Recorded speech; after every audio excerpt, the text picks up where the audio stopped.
itself. Now, the governor is out of town. He is in Asia right now for a business trip. It's part of an effort to strengthen ties before the upcoming Asia-Pacific Economic Cooperation Summit. During the week-long trip, the governor will be traveling to Tokyo, Japan, as well as Okinawa and Beijing, China. The trip expected to cost over $28,000. This will be the first international trip for the governor since he took office. City officials are also preparing to leave for a business trip to South Korea. Honolulu Mayor Peter Carlisle and staff leave tomorrow for the Incheon Sister City Summit in South Korea. And tomorrow's trip marks Carlisle's 10th official out-of-state business trip since he took office. Joining us over Skype with more on this story is civilbeat.com editor John Temple. And John, good morning. I know that you guys did an investigation on this. How much of this is being paid for by tax dollars, and where's all this money coming from?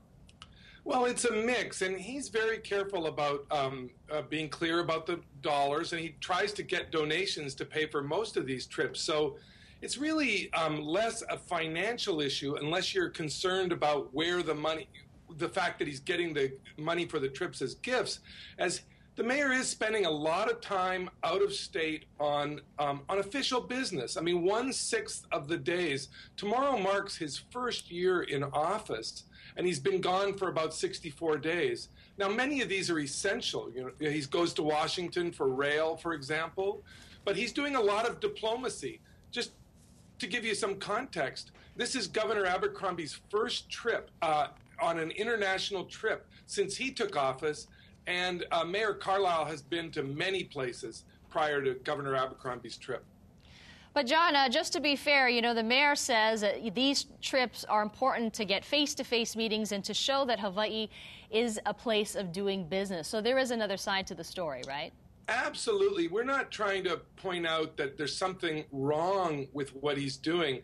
He makes the case that it's very important for Honolulu, which is an international city, to have really strong ties and connections, and he's made it a priority. I doubt you would have seen him talk about that during the campaign. I certainly don't recall it, but he's come to the conclusion that it's very important, and he's doing it.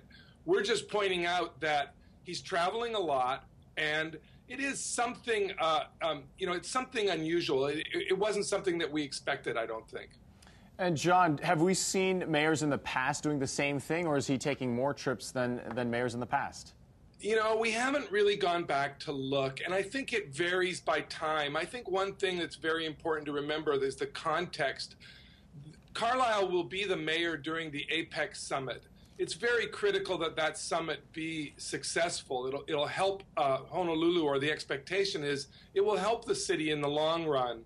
So he's in a different position than perhaps another mayor. And also we've had the terrible incident, the terrible tragedy in Japan with the earthquake and tsunami, and the mayor wanted to reach out to Japan to reflect the sentiments of the people of his city. So he came in a very unusual circumstance. Well, John Temple, thank you so much for that story. I know that Civil Beat's done some investigation into the GOP finances, and now there's a new story on the Democratic Party finances, so we can definitely read those stories on civilbeat.com, and we'll see you in a few days. Civilbeat.com's John Temple reporting. Thank you so much. And you can find that complete story we discussed on civilbeat.com. It is 6:39. We'll be right back after this.